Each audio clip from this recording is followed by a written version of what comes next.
servicing the 330D. First things first, it's already warm, but you want to get it warmed up, and I like to add some of this engine flush stuff because I don't know the history of the car. I don't know when it was last serviced, so a bit of peace of mind. People say don't use it, but I always have on higher mileage cars. Just put it in. It's got instructions on the bottle, but I just usually leave it idling for 5 or 10 minutes, then drain the oil. So let's get started. Pour that in there, let it do its thing, and leave it idle for 5 or 10 minutes. Maybe give it a rev or two.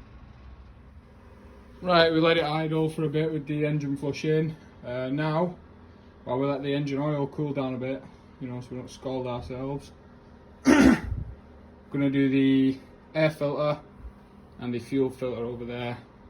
Fuel filter doesn't look that bad or old, it's just peace of mind. So anyway, this is broken, I need sorting.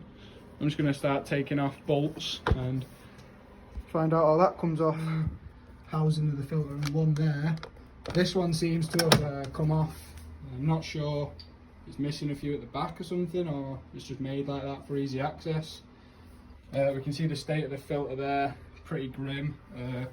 So we've got a hose clamp, so hopefully this should just pop off now when I undo that hose clamp.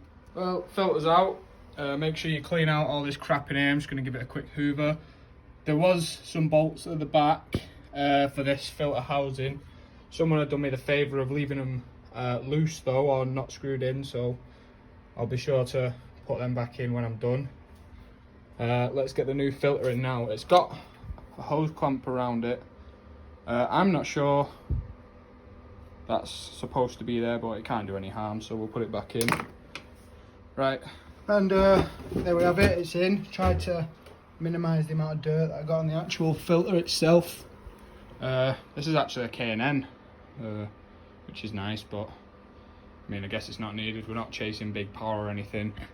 They have a little stub on the end, and you pop it onto there, and this sits in that, and then yeah, that's pretty much on. Hose clamps there. Don't think it's needed, but we'll throw it back in anyway.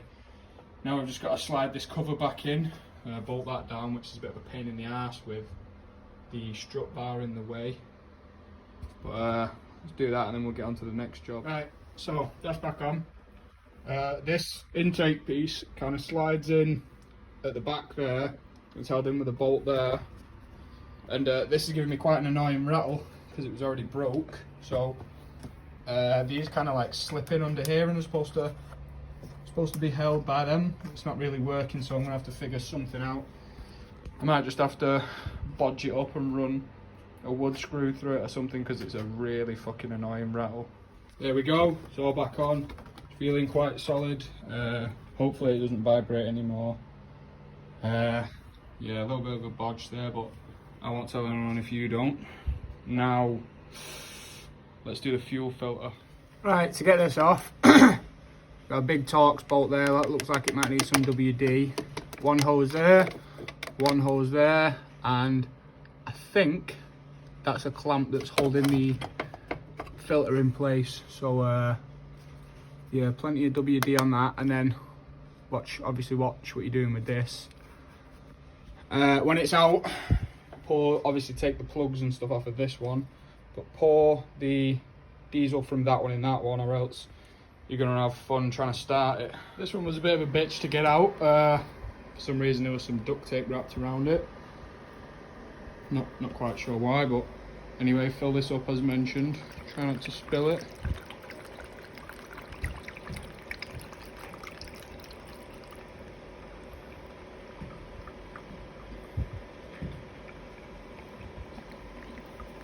Just give it a couple of spins around, try and get every last drop out of it.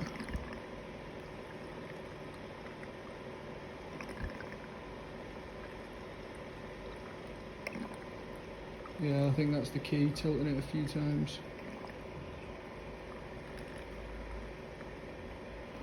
Right, let's get this one fitted. After great difficulty, I managed to get it on stands. Couldn't get my jack under, I need to buy a low profile one. I think this is the sump plug, well I fucking hope it is. 17mm spanner, socket, whatever. Take this off, just be careful obviously because it's going to be hot oil or warm. Let's see, can I do it without spilling?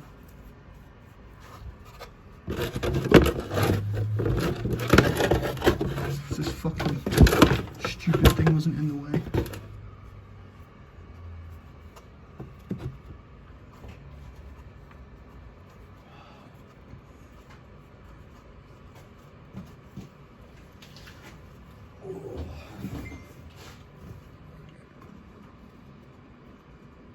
And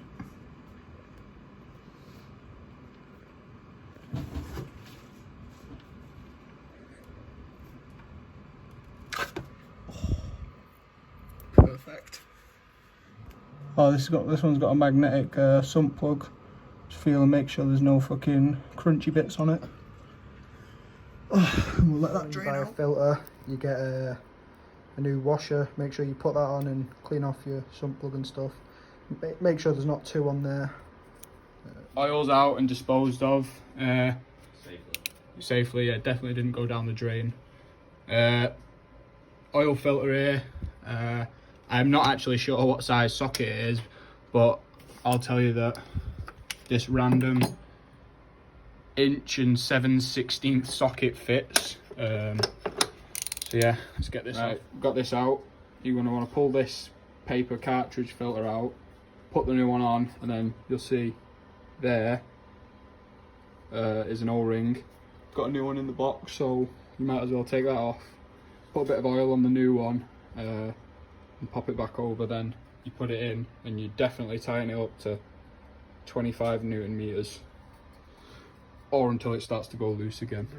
So put 6 in and then just, you know, keep an eye on how much you're filling up and check your dipstick, and that's it, job's good and serviced.